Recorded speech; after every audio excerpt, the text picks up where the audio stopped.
1:30 a.m. Diana was never seen again.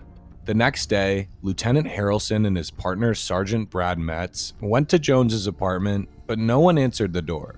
We want to find Diana. We want to reunite her with her parents. We want to make sure she's okay.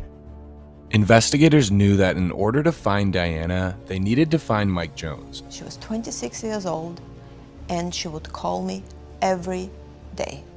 It set me off immediately. I was trying to tell everybody who would listen, if she's not calling me, it's because she can't. And then we began to learn about Michael Jones. Jones was a wealth manager for PNC Bank and was praised in performance reviews for his strong ethics and leadership qualities. He handled a lot of multi-million-dollar accounts. A lot of people trusted him with a lot of money. Ellie Sexton says she dated Jones for 2 to 4 months. I remember the stories like every time there was a zinger. Ellie says Jones's stories were always elaborate with celebrities involved, and that he always knew people wherever he went. Mike told me that his sister was dating Jason Aldean and that he was adopted by Ronald Reagan's son. Mike drove a gold Honda Accord that was probably 10 years old, but he told me that he had a penthouse in Fort Lauderdale, that he had a Porsche, that he just didn't want to damage. Stuart Pierce was friends with Jones. Well, Mike Jones told me that he was adopted and that he played some minor league baseball. But one time hanging out on the beach and seeing him throw a football made me think that he'd probably never played minor league baseball. Nothing in his life was the truth. Who he really is, to this day, I'm not sure we know.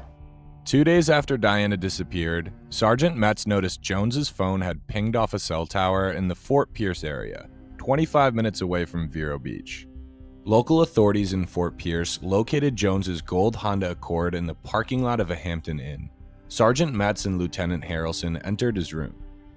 He seemed surprised? He was surprised to see us, absolutely. He was sitting on one of the double beds with like a V-neck t-shirt on and some shorts and smoking a cigarette, and he was talking on a phone, on a cell phone. When Metz asked where Diana was, Jones gave him nothing. I'll tell you unequivocally, I don't know where she is. Don't have the slightest clue, and I've tried to find her. Metz and Harrelson seized a burner phone Jones had been using. Authorities traced the purchase of that burner phone back to a Walmart in Melbourne, Florida, an hour north of the Hampton Inn. After reviewing surveillance footage from the Walmart in Melbourne, police made a startling discovery. It's a little grainy, but it appeared to be Diana's car. Local police were asked to search for Diana's car, a black Nissan. They had found her vehicle. 3 days after Diana went missing, authorities found her car in the parking lot of a Publix. And there she was. Crazy. Crazy.